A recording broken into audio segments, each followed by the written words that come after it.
বাগেরগঞ্জ সচেতন নাগরিক সমাজ কর্তৃক আয়োজিত আজকের এই মানববন্ধনে উপস্থিত বাগেরগঞ্জের বিভিন্ন পেশার যারা বিভিন্ন সমস্যায় বাগেরগঞ্জের সাধারণ মানুষের পাশে দাঁড়িয়েছেন সেই সকল সহকর্মী ভাইরা আমার, আজকের অনুষ্ঠানে উপস্থিত সাংবাদিক ভাইরা আমার, আমি অনুষ্ঠানের সমিতি সাংবাদিক ভাইদের উপস্থিতির জন্য ধন্যবাদ জানাচ্ছি।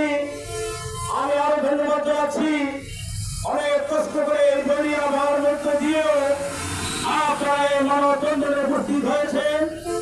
আমি ধন্যবাদ জানাচ্ছি যারা সংক্ষিপ্ত নোটিশে দুই দিনের মধ্যে একটি সুন্দর মানববন্ধনের আয়োজন করতে পেরেছেন, সেই সকল সহকর্মীদেরকে ধন্যবাদ জানাচ্ছি। আজকের মানববন্ধনের লক্ষ্য উদ্দেশ্য আপনারা জানেন, 5ই আগস্টের পর বাংলাদেশের মধ্যে বাগেরগঞ্জে উপজেলায় আইন শৃঙ্খলার চরম অবনতি হয়েছে। 5ই আগস্টের পর বাংলাদেশের মধ্যে বাগেরগঞ্জ উপজেলায় প্রত্যেকটা ইউনিয়নে গ্রামগঞ্জে যেভাবে চুরি ডাকাতি এবং খুন হত্যার ঘটনা সংঘটিত হয়েছে, আমরা আজকে হতবাক। আমরা আজকের পর থেকে বাগেরগঞ্জে আর কোন হত্যাকাণ্ড দেখতে চাই না। আজকের অনুষ্ঠান থেকে ঘোষণা করতে চাই, বাগেরগঞ্জ হবে আগামী দিনের শান্তির জনপদ।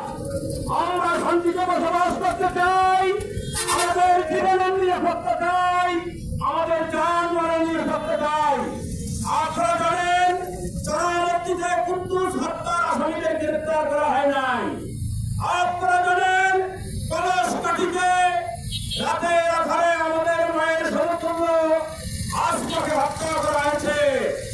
আমরা প্রশাসনের কাছে প্রশ্ন রাখতে চাই, আপনাদের দায়িত্ব বাগেরগঞ্জের মানুষের যানবাহনের নিরাপত্তা দেওয়ার, কিন্তু আপনারা আমার মনে হয় ব্যর্থ হয়েছেন।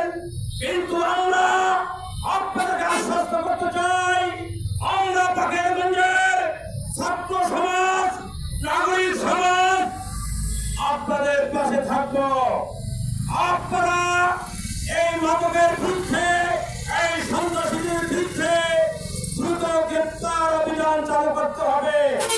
এর জন্য যত প্রকার সহযোগিতা লাগে আমরা বাগেরগঞ্জের সচেতন নাগরিক সমাজ আপনাদের কাছে থাকবো, এই ওয়াদা আমরা করলাম। বাগেরগঞ্জের সাংবাদিক সমাজও আপনাদের কাছে থাকবে। আপনারা যদি আগামী 1 মাসের মধ্যে বাগেরগঞ্জ থেকে মাদক ব্যবসায়ীদেরকে গ্রেপ্তার না করেন, 5ই আগস্টের পর যত চুরি ডাকাতি খুন হয়েছে সেই আসামিদেরকে গ্রেপ্তার না করেন, আগামী 1 মাস পর এই বাগেরগঞ্জ থেকে কঠোর থেকে কঠিন কর্মসূচি দেওয়া হবে।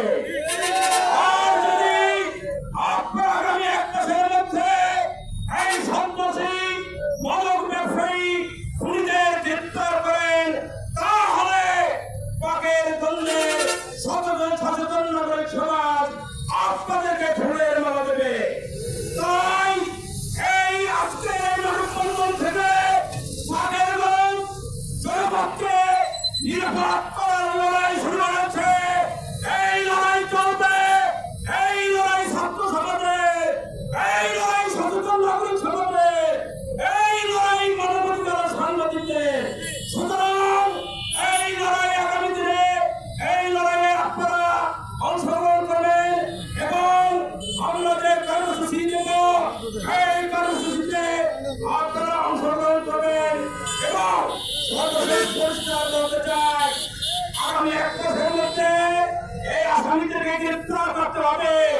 এর জন্য প্রশাসনকে আমরা সর্বোত্তম সহযোগিতা করব, এই আশা প্রত্যাশা রেখে আমি আমার বক্তব্য শেষ করছি।